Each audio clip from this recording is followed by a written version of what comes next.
بسم اللہ الرحمن الرحیم۔ السلام علیکم ورحمۃ اللہ وبرکاتہ۔ ڈیلی اسلامک ایڈوائزر میں آپ کو خوش آمدید۔ ہمارا ٹاپک ہے تیمم کا طریقہ۔ سوال: تیمم کا طریقہ کیا ہے اور اس کی نیت کس طرح کرنی چاہیے؟ نیز کیا تیمم میں نیت کے علاوہ بھی کچھ پڑھنا چاہیے؟ جواب: تیمم وضو کا بدل اور نائب ہے۔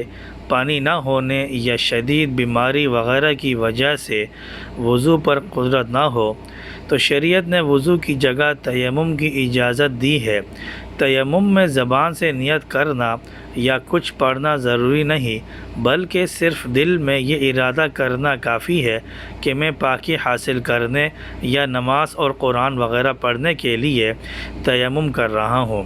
اس کا طریقہ یہ ہے کہ اپنے دونوں ہاتھوں کی ہتھیلیاں دیوار یا مٹی پر مار کر چہرے پر پھیر لیں، پھر اسی طرح ایک مرتبہ ہاتھ مٹی پر مار کر کوہنیوں تک دونوں ہاتھ پھیر لیں۔ بس یہی تیمم ہے، اس سے زیادہ کچھ کرنے کی ضرورت نہیں۔ البتہ اس کا خیال رہے چہرہ یا دونوں ہاتھ کے کوہنیوں تک کا کوئی حصہ خالی نہ رہے، تمام حصوں پر ہاتھ پھیرا جائے۔